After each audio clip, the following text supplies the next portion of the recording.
il y a déjà des professionnels qui se sont penchés sur l'adaptation des techniques finalement d'étanchéité des bâtiments aux problématiques locales. Et déjà, dans les années 80, ils se sont penchés sur la question et ils ont défini un certain nombre de choses, un certain nombre de pratiques qu'on s'évertue à mettre en place. Je vous donne un exemple tout bête. Hein. Si vous prenez les normes des complexes d'étanchéité, elles imposent ce qu'on appelle un pare-vapeur. Le pare-vapeur, je ne vais pas entrer dans les détails, mais le pare-vapeur, c'est l'élément d'étanchéité qui empêche la condensation d'atteindre l'intérieur du bâtiment. Mais c'est une règle qui est valable pour les climats tempérés, mais qui est complètement obsolète pour nos climats tropicaux. Donc déjà, on a fait l'effort l'effort. On a pris la décision de supprimer ce pare-vapeur qui n'avait pas lieu d'être et qui présentait un surcoût. Mais bon, il y a bien d'autres problématiques qui se présentent quand même à nous en matière d'étanchéité. Donc, pour rebondir sur ce que je disais tout à l'heure, le boom de la construction des années 90 a permis de faire quand même des avancées sur l'adaptation des techniques d'étanchéité à nos climats. Donc, l'étanchéité des bâtiments, hein, elle est régie par un DTU, qui est le DTU 43.1. Et dès 1992, les règles Antilles ont prévu quelques adaptations. Mais enfin, comme tous mes prédécesseurs l'ont précisé, la question de normes, c'est une question qui est en permanence évolution. Donc, nous devons en permanence de replancher et d'essayer en permanence d'adapter nos pratiques à la réalité. Ouais. Donc, je ne sais pas si Christian Chams a quelque chose à ajouter sur ce côté-là. C'est l'état de la réglementation actuelle. Effectivement, on a une réglementation nationale. On a des spécificités locales qui n'ont pas été prises en compte à l'époque. Mais les choses ont évolué sur des premières initiatives, je dirais, personnelles, notamment du bureau Veritas en 84, hein, qui a sorti donc les premières règles Antilles, qui effectivement c'était une petite révolution dans le milieu. Et après, sous la tutelle de la DDE, hein, donc la DEAL avec l'ensemble des organismes de contrôle technique de Martinique et de Guadeloupe, les règles Antilles ont évolué en 92 pour sortir les nouvelles règles Antilles. Bon, malheureusement, c'est un travail qui s'est arrêté en cours de route, faute de budget, et depuis 25 ans, effectivement, il n'avait pas évolué. Donc c'était une problématique parce que nous savons parfaitement qu'en climat tropical, nous avons donc des exigences qui sont des fois différentes ou plus importantes qu'au niveau national. Et il fallait que ces règles dites Antilles à l'époque évoluent. Donc actuellement, nous sommes dans une démarche similaire, dans une logique de normes ou de règles tropicales, pour pouvoir effectivement évoluer sur le sujet. Il y a eu effectivement des évolutions, parce qu'il y a des remontées effectivement des professionnels, notamment sur un cahier du CSTB à l'époque, qui a permis de relever un certain nombre de pentes, notamment les pentes de toiture terrasse à 2%, alors qu'elles étaient à 1% au niveau national. Et effectivement, il y a eu le retour sur la sinistralité. Il faut savoir qu'au niveau statistique, la sinistralité la plus importante, c'est tout ce qui est dégâts des eaux. Donc, au niveau étanchéité, peinture, donc c'est là qu'on a le constat le plus important. Et donc, c'est quand même un élément de clos et couvert, donc de protection de l'enveloppe du bâtiment, qui est fondamental, bien sûr, par rapport à une sinistralité, par rapport à un endommagement, mais surtout par rapport effectivement à une pérennité des ouvrages dans le temps. Voilà ce qu'on peut dire. Très bien. Donc, il en ressort finalement de tous ces travaux un certain nombre d'avis techniques qui ont permis aux professionnels de s'appuyer sur des matériaux qu'on va qualifier de fiables et qui nous ont permis jusqu'à maintenant de répondre aux problématiques d'étanchéité. Je peux passer le slide suivant, s'il te plaît. Donc, nous, ce qu'on aurait souhaité mettre en avant aujourd'hui, c'est que l'étanchéité, il y a quelque chose qui est très, très important, mais qu'on néglige beaucoup, c'est la maintenance des ouvrages. C'est-à-dire qu'on prend beaucoup de soin à le mettre en œuvre, mais une fois qu'il est mis en œuvre, et on a tendance à l'oublier parce que c'est sur le toit et qu'on ne le voit pas au quotidien, on l'oublie, on le néglige, et bien souvent, par défaut de maintenance, on a une génération d'une sinistralité qui est importante. Il vous reste 5 minutes. Alors, moi, à tous? Oui. D'accord. Bon, je ne serai pas plus long, je vais laisser la parole à... Vous faites les frais d'être les premiers, je suis désolé, mais il vous reste 5 minutes. Donc, il va falloir accélérer, messieurs. Alors, je voulais quand même attirer l'attention sur effectivement les problèmes de maintenance. Et puis, quelque chose qui paraît anodin, mais qui est important, c'est sur la dégradation des ouvrages. Moi, j'ai appelé ça la dégradation par détiers. C'est-à-dire que vous mettez en place un ouvrage, il assure sa fonction, et comme c'est sur le toit et qu'il y a bien d'autres équipements sur le toit, il y a d'autres intervenants qui vont sur le toit, qui font leurs travaux, mais souvent par méconnaissance ou par inattention ou par manque de professionnalisme, il y a une dégradation qui est constatée par le simple fait qu'un opérateur qui, en faisant son travail, dégrade l'étanchéité. Voilà ce que je voulais dire. Exemple, mais il y en a plein. Aujourd'hui, les toitures sont envahies par toute une série d'équipements, la climatisation, les antennes, les panneaux solaires. Ça, c'est un gros problème, ça, les panneaux solaires. Hein. Enfin, c'est un problème. Le développement durable veut qu'on en installe de plus en plus, mais il y a une façon de faire qui est importante. Voilà, je vais passer la parole à mon collègue Monsieur de Marceline, qu'on voudrait entendre, puisqu'il ne reste plus que 3 minutes. Donc, on va faire un sprint. Rapidement, sur le sujet des peintures, c'est un peu comme sur celui de l'étanchéité, on s'est posé 3 questions. La première question, c'est de savoir, est-ce qu'il y a des normes qui réglementent la profession et nos travaux? Donc la réponse, elle est simple, c'est oui. Donc il y a différents DTU, 59.1, 42.1, qui font référence en fait à une norme, notamment la NF 1062. Bon, je passe vite sur les références. La deuxième question du coup qu'on s'est posée, maintenant qu'on se dit qu'il y a une norme, donc ces différentes normes, le slide est sponsorisé par l'association des ophtalmos, on passe vite. C'est juste pour vous dire que suite à ces normes, il y a différents critères en fait qui sont établis. Perméabilité à la vapeur, élasticité pour la résistance à la fissuration, ainsi de suite, et qui permettent de classifier les revêtements. La deuxième question du coup est, très bien, les normes existent, mais est-ce qu'elles font des mentions spécifiques à nos territoires? La réponse immédiate, c'est oui. Donc on pourrait se dire, il n'y a pas de problème, puisqu'effectivement, que ce soit dans le DTU ou au niveau de la norme 1062, en fait, il est précisé que c'est applicable à l'ensemble des territoires français, y compris ceux en zone tropicale et humide. Au niveau de la norme, en fait, il y a même des critères qui sont relevés par rapport au taux d'humidité pour nos territoires. Donc on se dirait, il n'y a pas de problème. Sauf qu'en fait, souvent, on a des soucis une fois qu'on rentre dans le détail. Voilà.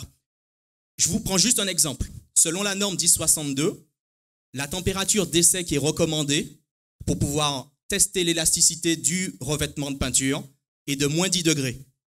Une fois que j'ai dit ça, tout le monde a compris à quel point c'est aberrant. Une fois qu'on a cette situation-là, fabricant local de peinture, qu'est-ce qu'on est amené à faire? On a 3 possibilités. Soit on est obligé à la fois de faire le test à moins 10 degrés pour se conformer à la norme et de faire un test à une température différente, que je n'évoquerai pas aujourd'hui, c'est un peu le secret industriel de chaque fabricant, mais qui est plus conforme à la réalité du marché sur lequel nous opérons. Mais dans ces cas-là, on a double test à faire, double test, double coût. On parlait tout à l'heure du coût du bâti outre-mer. Typiquement, là, c'est un exemple flagrant.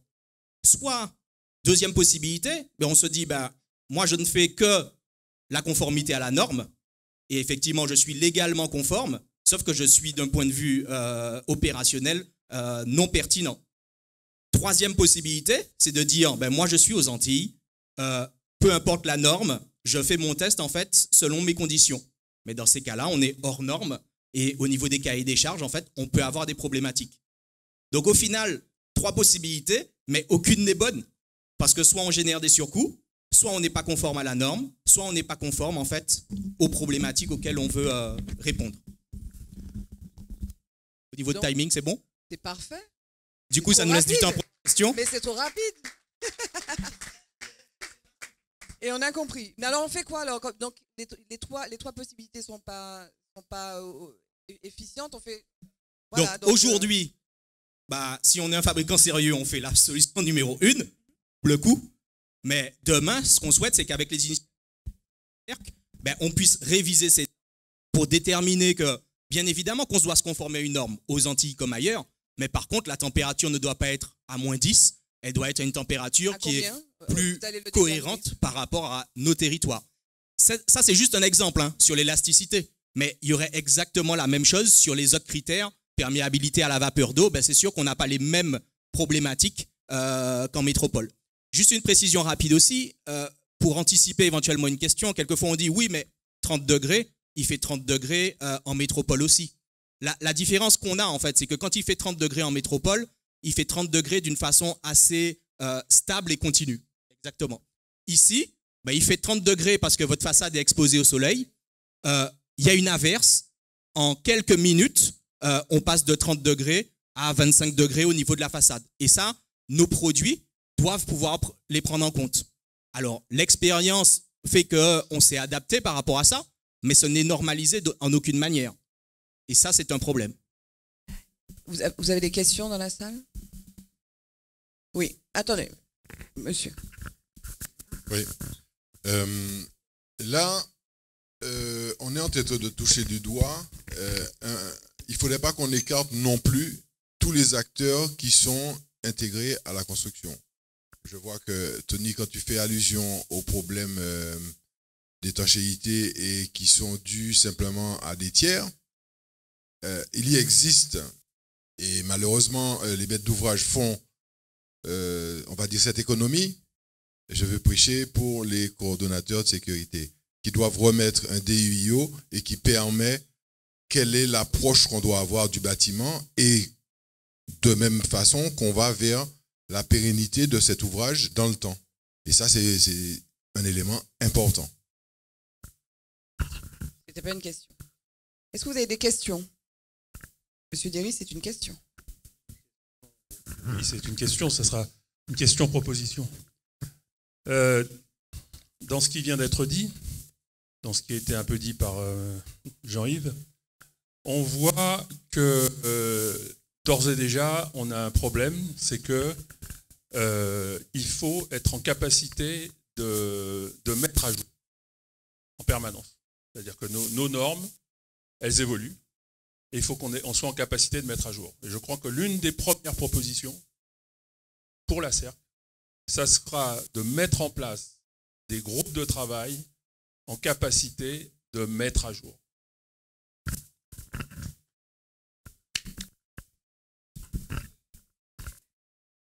Oui, monsieur. Oui, bonjour à tous. Xavier Collin, donc une question que je me pose actuellement en voyant à travers différentes visites l'état des façades. Est-ce que dans l'ensemble de ces travaux, des prescriptions sont prévues en termes de tenue par rapport aux champignons, donc développement cryptogamique sur les façades? Parce que pour les maîtres d'ouvrage, je dirais, tout en ayant réalisé des travaux importants sur les ouvrages, ils peuvent se retrouver assez rapidement à des périodicités un peu courtes, à des défauts d'aspect assez généralisés sur les façades. Donc est-ce que cet aspect est pris en considération dans vos travaux? Alors, j'ai pris l'exemple de l'élasticité parce que c'était un exemple que j'estimais être le plus parlant, mais bien évidemment, en fait, que ce n'est qu'un critère parmi beaucoup d'autres. Et typiquement, en fait, la partie, tout ce qui concerne encrassement des façades, c'est sûr, en fait, qu'on est amené sur nos territoires aussi à devoir utiliser, en fait, des cocktails fongicides dans nos peintures qui sont très différents de ceux d'une peinture métropolitaine, avec un spectre qui peut être moins large, mais qui doit être plus puissant. Je ne vais pas rentrer dans trop de considérations techniques, parce que d'une part, je ne comprendrai pas tout ce que je vous raconterai, et je pense que je perdrai quelques personnes en route.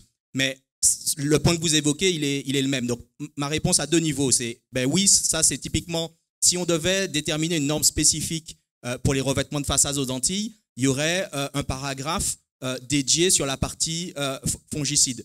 Le deuxième point, je rebondirai sur ce que Tony a évoqué aussi, c'est la nécessité d'entretien. À un moment donné, effectivement, quand vous voyez en fait les façades dégradées, moi en tant que fabricant de peinture, ça me pose problème aussi parce que ça donne une mauvaise image éventuellement de mes produits. Maintenant, à l'impossible, nul n'est tenu. C'est-à-dire que s'il n'y a pas un minimum d'entretien qui est fait de façon régulière, vous allez lessiver la façade, le support sera en très bon état, le revêtement sera en très bon état.